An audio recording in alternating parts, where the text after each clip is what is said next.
It is remarkable how much the fake news media thinks that somehow Trump was bullied by Putin or that Putin insisted on a red carpet or Trump was kissing his butt. It just blows me away. I'm seeing a whole bunch of people in the media saying that kind of crap. You had CBS News, fake news CBS, Margaret Brennan saying, well, why? Why are all the Europeans coming on Monday? Are they rushing? Is Trump going to, are they afraid that Trump's going to bully them or bully Zelensky? There is concern from the Europeans that President Zelensky is going to be bullied Oh, shit. Excuse me. into signing something away. That's why you have these European leaders coming as backup tomorrow. No, it isn't. That's not why they're coming as back. That's not true. This is such a stupid media narrative that they're coming here tomorrow because Trump is going to bully Zelensky into a bad deal. We've been working with these people for weeks on this stuff. They're coming here tomorrow because they chose to come here tomorrow. We invited them to come. We invited them to come. So the question is, was it a stunning success on Friday or was it an abject failure? The obvious answer, it was a wild success. Putin wanted to meet Trump in the Middle East, not in Alaska, the land that we bought from them that he wishes they had. Trump said, you're going to come to Alaska on my terms.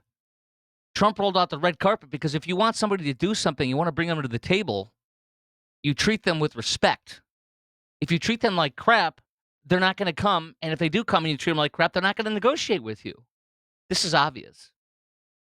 But Trump was awesome with the B2. Some of these idiots were saying that somehow Putin wanted the B2. These people that are crazy in the media and the left make up wild, stupid things that if they could see themselves, or as one of the, was it J.D. Vance said, do you hear what you're saying? If they heard what they were saying, they would realize how foolish they look. Trump literally timed, and that act of the pilot, the B-2 bomber pilot with the F-22s, I think they were, or F-35s, that flew overhead. When Putin looked twice like, holy crap, holy crap. Trump knew what was going on, and then he clapped. Why did he clap? He clapped because he freaking pulled it. He didn't pull off. They pulled it off. And I guarantee you, if you could talk to one of those people and was involved with that air flight and coordinating that, I guarantee you they could sit here for an hour with me and tell us how insanely complicated that was to pull off. But they did it. They did it, and it was amazing. That was an astounding success. Riding in the beast with the president was, again, treating Putin with respect, cozying up with him so you could make a freaking deal with him, not be his best friend and get beaten by him. But Putin also knows that Trump is going to nail him so hard with sanctions. The reason why all those Europeans came on Monday was because Trump was on the freaking tarmac right after that meeting, and he canceled lunch with Putin. He was on the tarmac right after that meeting for hours. He was arranging for everybody that was there on Monday, all the European leaders, Silvio Berlusconi, what's his name from France, Macron, Merz from Germany. Hey, Zelensky, hey, Mr. President, look, I bought a suit. Hey, come here, hump my leg. No, we don't hump his leg anymore. Give me money. We don't give him money anymore. Here he is on the suit having fun, by the way. Here's what is so dangerous about what Trump did and deadly. He presented something that's never been presented before, a freaking united front on Monday. That united front showed all these people who supposedly hate Trump and don't like him and aren't working with him, make fun of him. It's all a lie. They were sitting on his lap like daddy, praising him. Let's go to those praises, by the way. Here we go. Here is all these European leaders saying Trump is right, and Trump was right about everything. I think it is an important day, a new phase, after 3 years and a half that we didn't see any kind of sign from the Russian side that there was a willing for dialogue. So something is changing, something has changed, thanks to you. I really want to thank you, President of the United States, dear Donald, for the fact that you, as I said before, broke the deadlock. Dear Donald. Basically, with President Putin by starting that dialogue. I think in the past 2 weeks, we've probably had more progress in ending this war than we have in the past 3.5 years. That was Finland's President Alex Stubb. Does that sound like they're in disagreement? Sounds like they're kissing Trump's butt because he did it. He put together a united front, which is more dangerous and deadly to Putin than anything else. Also, an end run around the NATO Article 5 guarantee, saying that we'll have an Article 5-esque guarantee where we will not put troops on the ground. Trump said it again this morning on Fox and Friends. What kind of assurances do you feel like you have that going forward and past this Trump administration, it won't be American boots on the ground defending that border? Well, you have my assurance, and I'm president, and I'm just trying to stop people from being killed, Charlie. Look, they're losing from 5,000 to 7,000 people a week. Second of all, Trump says, now here's one thing we will do. He says, we'll help them with air power. What does that mean? He has said no boots on the ground. All European soldiers are going to be on the ground, not us. No president is going to want to send anybody to Ukraine. If they do, they're going to be voted out of office. That's not what's happening here. It's an end run around NATO. It's an Article 5 guarantee, but it's European troops on the ground. Air power from us. Now, what does that mean? If we fly over, that's a danger.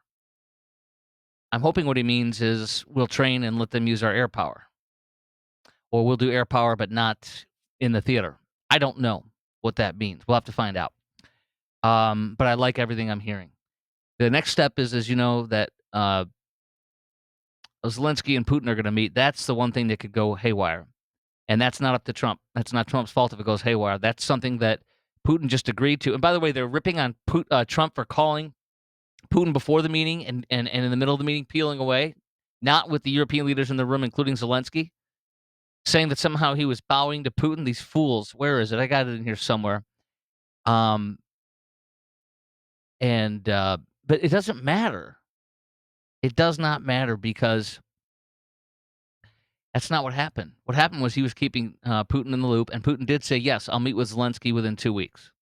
That's never happened before. That's never been agreed to before. Zelensky will too. So they got little Zelensky, the little chap was in a suit this time. Here you go. President Zelensky, you look fabulous in that suit. I said the same thing. Yeah, you look good. I said the same thing. Yeah. Isn't that nice? You look fabulous in that suit. That's the one that attacked you last time. See, now I remember that. I apologize to you. You look wonderful. No, my first question for you, President Zelensky. In the same suit. I changed. You're in the same suit. Does that sound like they're all divisive and Trump's bullying people? What a joke. The left and the media narrative is such a joke. Not happening. What's happening is fun. And my favorite part is seeing a picture of Zelensky and Macron being shown Trump's collection of his MAGA hats, including one that says 4 more years in 2020, Trump 2028. He gave him one to take home. I love this. It's so tacky. That's classic Trump, though. It's hysterical. What other audio do I have for you? Oh, here's a liberal on the Bill Maher's show about the red carpet. This is the kind of stupid things they come up with. I mean, it's crushed some norms having him walk across a red carpet while Trump clapped. I mean, that generally come Putin on. doesn't get. Are we really going to go through this kind of bullshit? Like it's when Obama wore a tan suit and he saluted with coffee in his hand. Who gives a shit what he walked across? Yeah, the red carpet was for not only Putin, but was for Trump. By the way, apparently Zelensky had to walk on what's his name? Putin on a long red carpet. I remember seeing that, but it's kind of fun to describe it that way. I heard that described today. But and she sees Trump clapping as in clapping for Putin. He was clapping at the execution of the airplanes. You got to wonder if this woman is that filled with hatred that she becomes stupid. Or does she just lie and make that up? I mean, obviously Trump's not clapping for Putin. What a disgrace. And that wasn't a show for Putin. That was a rattling of Putin, which it actually worked. And you could totally tell. Everybody, any person with a brain knew that. But they just don't want to let him have it. They just don't want to let him have it. So that's what we have with that. And I think it's amazing. I think that we're closer to having an agreement for peace than we ever have been before. The Donbass, you're looking at people that are Trump haters are saying that Zelensky's going to give up 30% of Ukraine. That's total BS. It'll be about 20%, including Crimea, which was under Hussein Obama, who sent them sheets and blankets, probably sheets to wrap their dead in, because he let them invade in Russia, because he's limp and he's weak. Just like Hussein Obama, Joe Biden was a weak president. A weak president in both times got us into war. A strong president is going to get us out of war, period. Let's go to the Democrats and their dramatic loss today at the Capitol in the state of Texas. We're so close. You were so close to saving democracy. You were this close. Remember that fishing thing from a commercial? Oh, you're so close. Oh, and Hillary, she's like, remember that? But when she lost the election? That was my favorite meme of all time. Oh, you're so close. And Hillary's going. So the Democrats were so close to winning. Oh, you were so winning. You were saving democracy. After 15 days, they came back. So much for saving democracy. So much for fighting the good fight. 2 weeks? You couldn't even go 2 weeks? Yeah, they're so strong. You know, I was reading, I'm filling in today in Milwaukee. Today and yesterday, I'm filling in Milwaukee and in Madison, Wisconsin, my old stomping grounds from about 20 years ago. Had a caller that remembered me, which is pretty awesome. What were we talking about in the context of that? Oh, yeah. So one of the things that came up in the context of the Texas stuff is, it's right here in my hand. Where is it? Here it is. That time, Wisconsin State Senate Democrats fled the state to avoid Act 10 vote. This is when the great former governor, two-term governor Scott Walker, Republican governor of Wisconsin, in his first act that was awesome, gutted the pension fund with, gutted the public collective bargaining with union public employees. That saved the state $5 billion since then. $5 billion. That's a lot to a state of Wisconsin. Remember, Milwaukee's about 1.5 million people. Madison, Dane County is a little over 500,000. Those are their two big cities. Green Bay comes in third at probably about 300,000 is my guesstimation. It's not a high population state. The whole total of population of the state is probably 5 million. I could be off a little bit here or there. I mean, you got La Crosse, but you get my point. It's probably 5 to 7 million people. It's not like Texas with 28 million plus people. So, but they fled the state and they still lost them. But they were gone for 30 days, I believe it is, from my memory and reading this today. 30 days when they fled the state in 2011. I remember that. We all do, don't we? That's at least they went twice the length of these Democrats in Texas. What a joke! And the Republicans still win. We still get redistricting. Aha! Governor Gavin Newsom be clowning himself trying to shove through a redistricting thing to rig the election. If he does that, Governor Greg Abbott says, I'm going to come back and I'm going to do 5 more. So, and California can't do the amount we can do because California has already jerry-rigged a whole bunch. Second of all, Illinois has no more to rig. They literally have outrigged the riggers, as we know. That's why they get an F from the nonpartisan Princeton redistricting project, whatever they call it. An F minus, I actually think Illinois gets. A 0.0 grade point average. Where is it? It's right here. 0.0.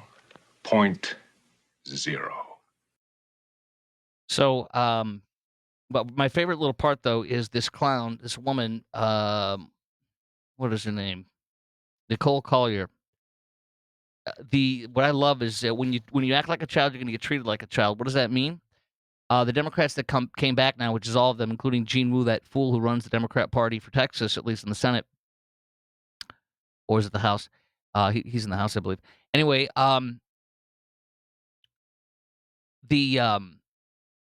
they come back, and so the state House Speaker, excuse me, it's late. I've been doing a double shift today, up since very early.